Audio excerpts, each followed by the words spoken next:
Hey guys, it's Izzy here, and today I'm going to be doing a book haul showing you all of the books that I purchased in the month of March. Let's get into it. We're going to start with the books that I got at Barnes & Noble. The first one being King Nix by Kirsten Backus. This is gothic vibes, and I saw it in February but didn't buy it, and I was like, okay, I'm still thinking about it a month later. I'm going to buy it. This is a haunting mystery about lost girls and the woman driven to find them. A contemporary feminist tale with a dreamlike gothic setting. King Nix reintroduces readers 25 years after her acclaimed debut to one of our most astounding imaginative storytellers. Okay, I hope this isn't like a sequel or something and I didn't realize it. Let's hope that didn't happen.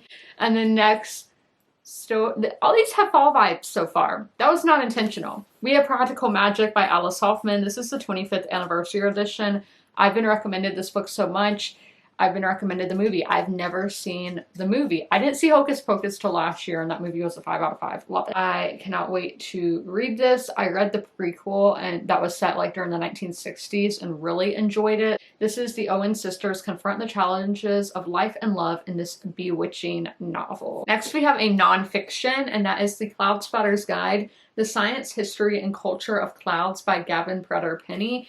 This is all about clouds, like where they come from, why do they look the way they do, and why they have captured the imagination of timeless artists, romantic poets, and every kid who's ever held a crown. I think that just sounds so cool, and oh my gosh, these pictures, literally anytime I see a cool cloud or a sunset or a sunrise, I take pictures of it.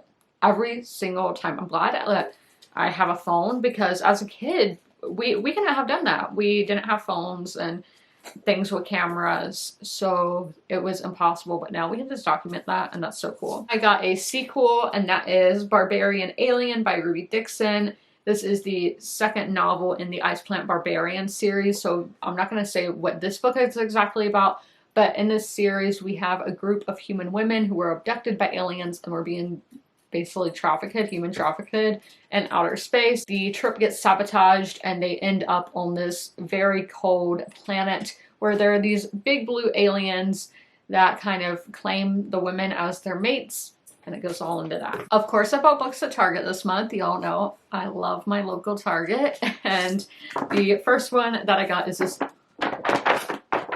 big floppy one. We love a book with a flop. And this is Binding 13, the first book in the Boys of Tommen by Chloe Walsh. Again, this is a series I've heard great things about, but you know, popular TikTok books tend to scare me because, yeah, we're not getting into that. We could do a whole discussion on book talk, and if y'all would ever like me to do one, let me know. But I'm looking at the font print. It's so small. That's scary, but this is a, what is the sport? Rugby romance. So Johnny Canova has everything going for him. On the rugby pitch, he's a force to be reckoned with, even plagued with hidden injury. Everyone knows he's heading straight to the top, but that means there's no room for the mistakes or distractions, not even the shy new girl at Talman College. And one with the sad eyes and concealed bruises. He needs to stay focused, keep his cool, and not let anything get in the way of the bigger picture. Life has never been easy for Shannon Lynch. Bullied and tortured, she arrives at Talman College midway through the school year, praying for a fresh start and desperate to shake off the demons that plague her. But when she meets the notorious Johnny on her first day, her plans to keep a low profile are at serious risk as they fall into a complicated friendship and grapple with the undeniable chemistry, hidden pain, and complicated secrets threaten to be their undoing. But Johnny won't give up on Shannon. So that sounds, it's going to be a romance that destroys you. And I did not know this was young adult. I did not realize it was young adult. But I love Irish settings, and this is taking place in Ireland. So I've never read a romance that takes place there, so hopefully it's good. Then we have my book of the month pick. First we have Wellness by Nathan Hill. I got this at book of the month because it would be cheaper than getting it at Target, and I mean, this is a nice hardback for 10 bucks.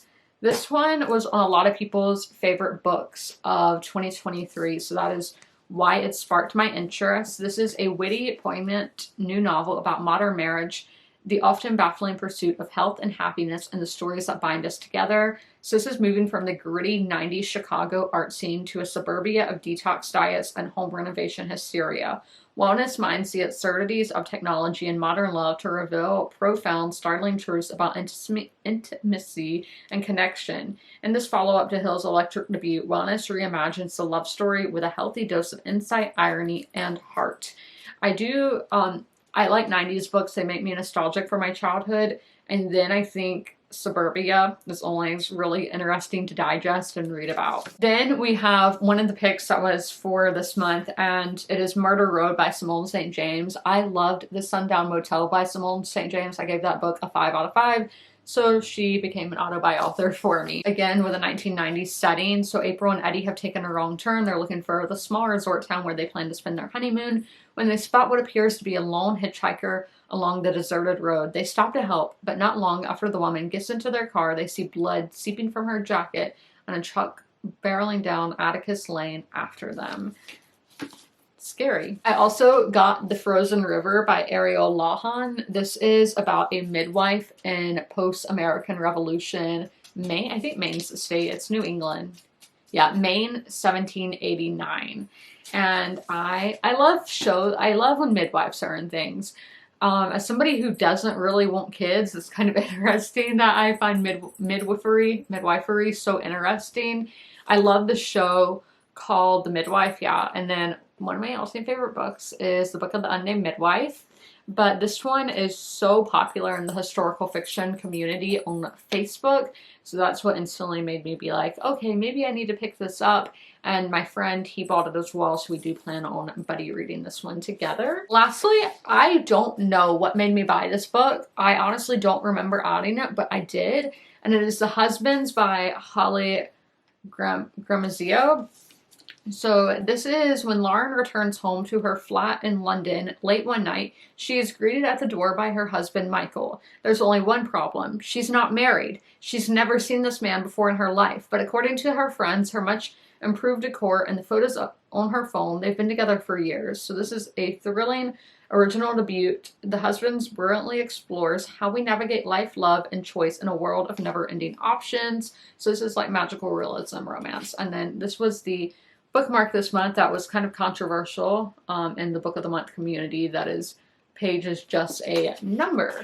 So let's go to my last stack now. I did get one book on Amazon this month because I could not find it at Barnes & Noble, and that is The Waters by Bonnie Jo Campbell. And this was a National Book Award finalist. That's awesome. So this is a master of rural noir returns with a fierce, mesmerizing novel about exceptional women and the soul of a small town. So I think this is in Canada because it says the, oh my gosh, I always blank on how to say it. Massasauga Swamp, an area known as the Waters. Oh, it's Michigan. To the residents of nearby White Hart, Michigan, herbalist and eccentric Hermine herself, Zook, has healed the local women of their ailments for generations. As stubborn as her tonics are powerful, herself inspires reverence and fear in the people of White Hart, and even in her own 3 estranged daughters. So I love herbalist stuff, and I've been really into that lately, and that is what inspired me to pick up this. Next, Target had Target Circle Week recently, so it was buy 2 get 1 free, and the book I got free was A Dowry of Blood by S.T. Gibson. This is a Dracula retelling told at the point of views of his wives, and oh my gosh, I've wanted this book for so long. I've searched at Barnes & Noble and other bookstores, and I've never been able to find it, but I just looked up and it was on the shelf at Target. So tell me this was not meant to be. With that same deal, I got Where the Dark Still Stands by A.B. Pornick. This is a young adult fantasy. Can y'all believe I'm going into the young adult fantasy genre? It's done me dirty in the past, but this is more like folk and cozy. And that's what I've been wanting, just to read like folk-inspired fantasy. I've been in such a fantasy mood lately, which is extremely rare for me. So when I'm on that, I want to jump on it. It is inspired by Polish mythology, which I think is very cool and unique. Liszka knows the magic is monstrous and its practitioners are monsters. She has done everything possible to suppress her own magic, disastrous consequences. Desperate to be free of it, Liszka frees her small village and delves into the dangerous demon-infested spirit wood to steal a mythical fern flower. If she plucks it, she can use it used its one wish to banish her powers. Everyone who has sought the Fernflower has fallen prey to unknown horrors, so when Lishka is caught by the demon warden of the wood called Leshy, a bargain seems better than death. 1 year of servitude in exchange for the Fernflower's wish. And then in that same deal, I went with a book that is way outside my comfort zone, because I think that's something fun with reading, is reading things outside your comfort zone, and that is Pucking Around by Emily Rath. This is a polyamory hockey romance, and I've never read polyamory. I might have read it in one fan fiction and I was blushing way too much and had to exit out, but that was because it was about real people. It is obviously fictional, and this is the first in a series, and look how big this is. This is the biggest romance book I've ever seen in my life. This is my chance to prove myself. I'm not risking it for anything. But between one unexpected night and one secret revealed, these men are ready to test all my limits. Still, I can't follow a player, let alone 3. Or can I? Okay, I did not know there were 3 players involved. I thought it was 2. I don't know how she can deal with that many men. I could never. And then I went antiquing, and I saw a lot of books there, but honestly, I'm not going to pay over $5 for a used book. So I did find one that was exactly $5, and that is House of Abraham, Lincoln and the Todds, A Family Divided by War by Stephen Barry. So obviously Abraham Lincoln in the Civil War was on the side of the Union, freeing the slaves, but his wife's family were Confederates, and I had never really thought about that. I mean, it makes sense. I went to her childhood home before, by the way, but I had never really thought much into it, and then I saw this and I was like, whoa. So I am very curious what these family dynamics are going to be about. Also, I have a plan to read a fiction and nonfiction book about every president and every first lady. I'm not counting this as that unless I can't find a biography on Mary Todd Lincoln. So if y'all know any, let me know in the comments. Lastly, I did go to Target this past week and picked up The Familiar by Leigh Bardugo. Look at this edition with these sprayed edges and then the end pages. Super cool. Now, I have unhauled Leigh Bardugo books before because I just didn't think I was Ninth House that I unhauled. But this one is fantasy. Again, I've been on a fantasy kick, and it's a historical fantasy about a setting in the Spanish Golden Age that I don't know that much about. So I was very much intrigued. So determined to seize this one chance to better her fortunes, Louisa plunges into a world of seers and alchemists. Love that. Holy men and hucksters, where the lines between magic, science, and fraud are never certain. But as her notoriety grows, so does the danger that her Jewish blood will doom her to the Inquisition's wrath. She will have to use every bit of her wit and will to survive, even if that means enlisting the help of Gwen Santangel as an embittered and mortal familiar whose own secrets could prove deadly for them both. Those are all of the books that I purchased in the month of April. I hope you guys enjoyed this video. If you made it all the way through, leave any kind of rain emoji in the comments below. And as always, comment, rate, and subscribe. And don't forget to ring that notification bell to be notified when all my videos go live. I'll see you in the next one. Bye.